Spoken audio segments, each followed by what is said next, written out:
Hello guys, welcome you all in my channel English Wala by SRQ. Let's start today's video. It's very important na, it's about grammar. So please subscribe and like my channel and now you are watching my video about voice. तो देखिए आज का हमारा topic है voice. तो voice जैसा कि आप सभी को पता है कि जो वॉइस है एक ग्रामर का बेहद ही इंपॉर्टेंट टॉपिक है, हम इसको इग्नोर नहीं कर सकते।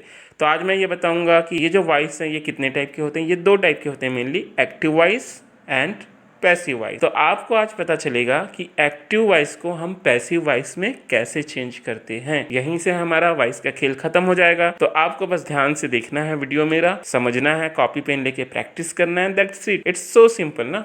आपको कोई ज़्यादा मेहनत नहीं करनी है, आपको सिर्फ ओपन माइंड से इस वीडियो को देखना है। तो पहले हम एक्टिव वॉइस का एग्जाम्पल देखते हैं। Swati writes a letter, simple सा लिखा हुआ है, स्वाति एक लेटर लिखती है, ये लिखा है। स्वाति सब्जेक्ट है, राइट्स वर्ब है, अ लेटर ऑब्जेक्ट है।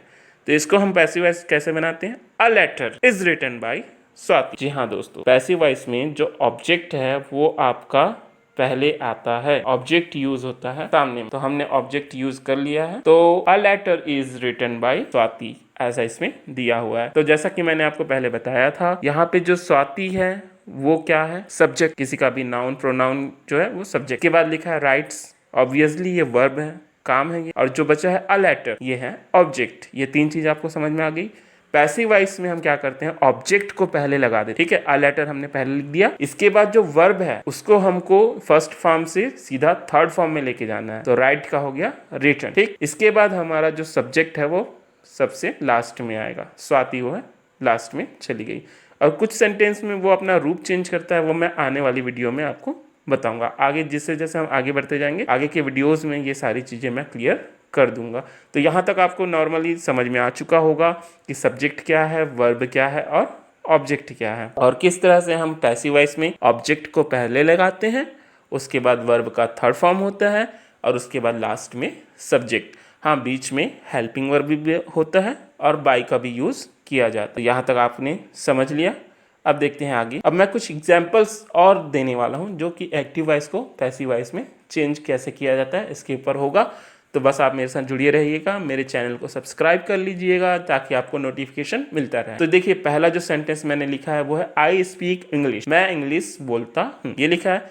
आई जो है सब्जेक्ट है, स्पीक जो है वर्ब है और इंग्लिश जो है ऑब्जेक्ट। इसको हमने चेंज किया, English is spoken by me. Speak का थर्ड फॉर्म होता है स्पोकन, और इंग्लिश जो है ऑब्जेक्ट है वो पहले आ गया। उसके बाद हेल्पिंग वर्ब हमने लगाया इज, क्योंकि प्रेजेंट टेंस का सेंटेंस है। उसके बाद स्पीक का थर्ड फॉर्म स्पोकन और बीच में आ गया बाय, और जो आई है वो चेंज हो गया मी में, वो पीछे जाके अपना रूप बदल लिया, ठीक है। सेकंड हमारा एग्जांपल है I do not speak English. जी हाँ, ये है निगेटिव सेंटेंस, डू नॉट।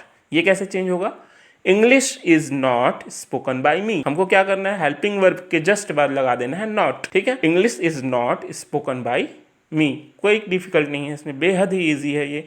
आपको थोड़ा सा प्रैक्टिस करना है, थोड़ा सा ध्यान रखना है इन चीज़ों का, फिर ऑटोमेटिकली ये सारी चीज़ें आपके सामने क्लियर होती जाएंगी। थर्ड नंबर का लिखा है मैंने, she wrote a letter. Obviously देखने से पता चल रहा है इसमें वर्ब का सेकंड फॉर्म यूज किया गया। It means it is a sentence from past tense. तो ये कैसे होगा? A letter was written by her. जी हाँ, अ लेटर ऑब्जेक्ट है, क्योंकि पास्ट टेंस में इसलिए हमने हेल्पिंग वर्ब लिया वाज। रॉट का सेकंड फॉर्म है रोट, उसका third form written by her. She का बन गया हर, क्योंकि शी जो है वो पीछे जाके अपना भेस बदल ली है और वो बन गई है हर। 4 नंबर का लिखा है Rani did not listen a song. जी हाँ, ये भी पास्ट टेंस का निगेटिव सेंटेंस में नॉट लगा हुआ है। तो ये कैसे बनेगा? ऑब्वियसली अ सॉन्ग यहाँ पे क्या है? ऑब्जेक्ट है, हमने इसको लिखा a song was not listened by Rani. Listen का थर्ड फॉर्म लिसनड, ईडी हमने लगा दिया उसमें। तो इस तरह से ये बन गया a song was not listened by Rani. अब चूंकि नाम दिया हुआ है इसलिए हमको चेंज नहीं कर सकते। पांचवा सेंटेंस है ही हैज टेकन लंच, वह अपना लंच ले चुका है। हैज लगा हुआ है,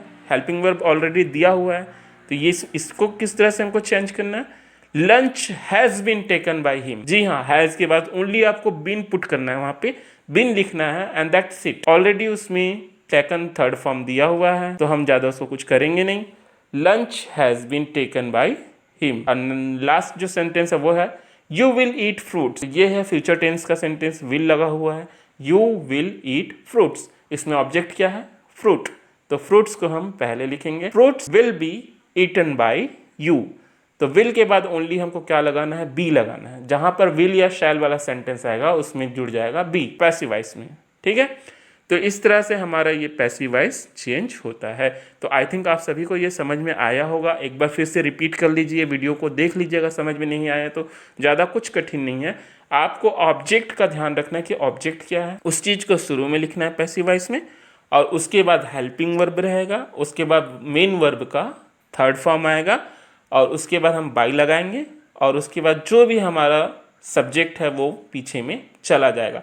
यदि किसी का नाम है तो वो सेम टू सेम रहेगा, और दूसरी चीज़ें हैं वहाँ पर सब्जेक्टिव केस और ऑब्जेक्टिव केस लगेगा। तो इस तरह से वो चेंज हो जाएगा।